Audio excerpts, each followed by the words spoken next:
Finding a niche is very key with a lot of the moms I cover.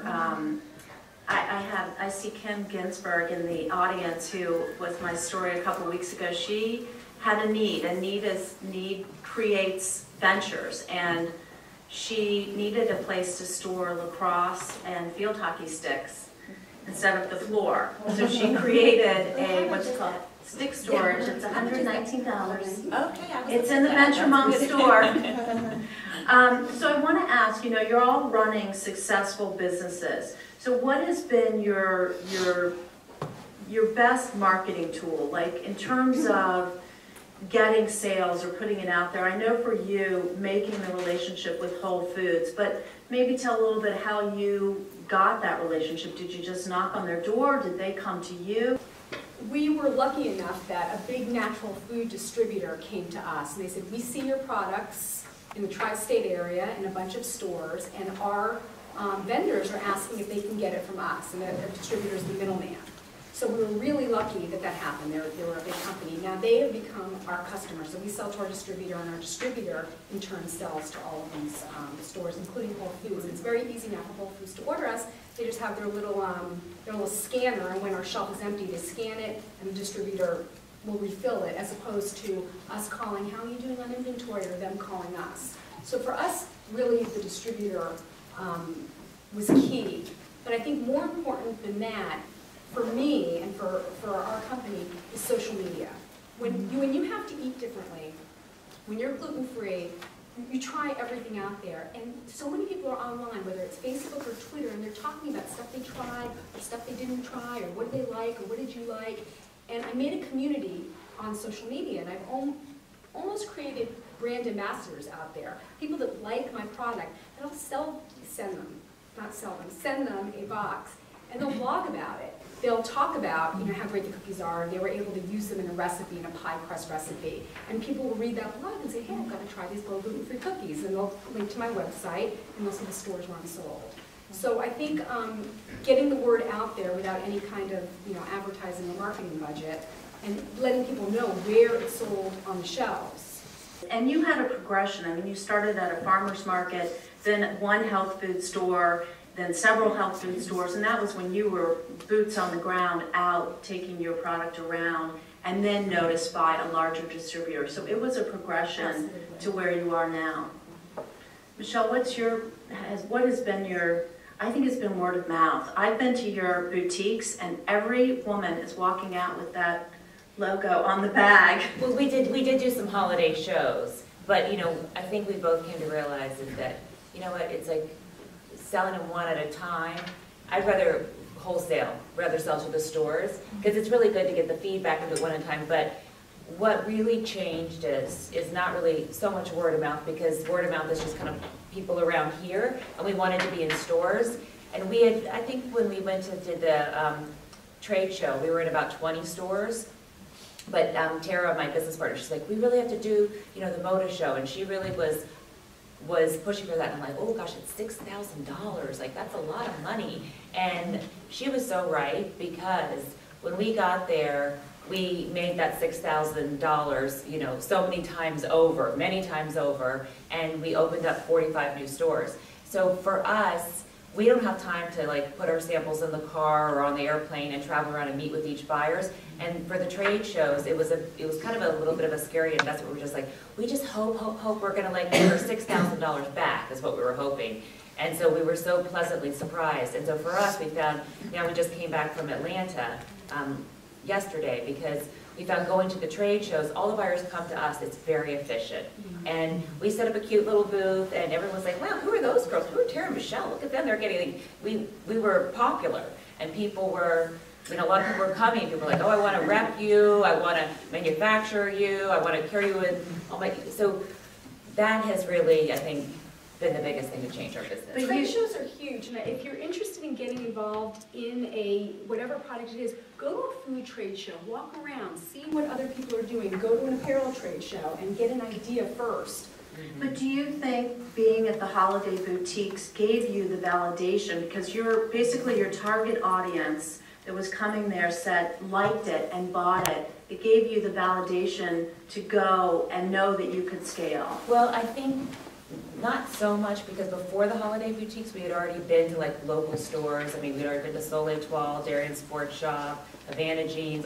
We had a lot of local stores where we had just picked up and brought our samples, and every buyer we went to liked it, because for us, what the buyers felt is that, you know, it's really cute design, and it's priced below, to retail below, most of it below $100.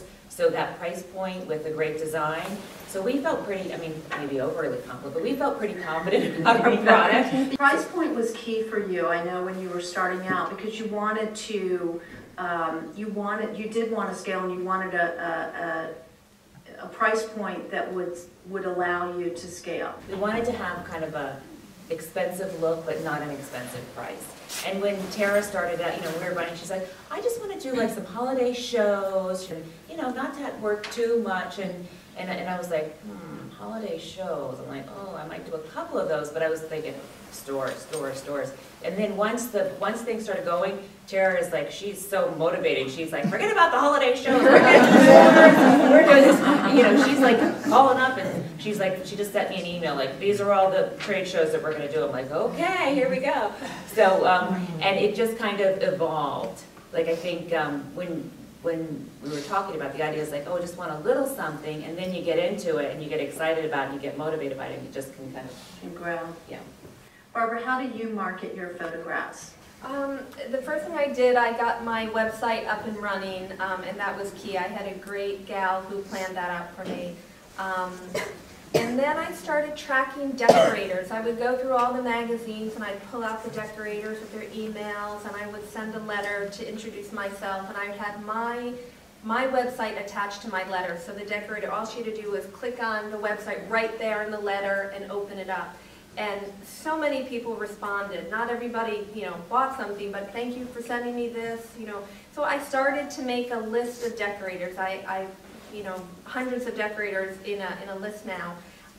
From there, I opened up my home, and my husband was very patient with me. My entire home became my art gallery. My kitchen, my living room, my dining room. She has a beautiful home, by the way. Yeah. And then I started inviting my good friends to come, and the decorators to come. But now I don't need to do that anymore, thank goodness. So, but that's how you start, and word of mouth. My friends, and one friend tells another friend, and you like on your website, and somebody else likes you. And I have all the boutiques I'm in, the stores I'm in, on my website, and they like me, and then I like them, and it just keeps going. And people are finding me all over the country. I just got a call from Atlanta the other day, and I just have to laugh that it's happening in that way. Yeah, but it's good. Yeah. La Garage, the Silver Mine. You know what? If I had to find a name for a company now, 4 years later, I don't think I would pick La Garage, the Silver Mine, because when we introduce ourselves to clients that don't know us, they're like, the what? We should have picked a more American name, more easy to remember, but it's done. Well, the reason why we picked that name is that we were both living in Sur-le-Mine back then, and grange means barn in French, and we knew that we were going to use my house, 17th century barn, to be the main showroom at this time, and so it was kind of natural to name it like that. But what I wanted to say is that for us, for marketing, we have our website, which is a little artisanal, I would say, because we do it ourselves. And I think one day we would love to invest to have a better site, and a site where our client can buy directly, which we don't offer that. We love Etsy. Etsy has been a wonderful platform for us. It's very affordable. I mean, we tried a few things. We are going to go on other merchant sites like One Kings Lane and First Dibs.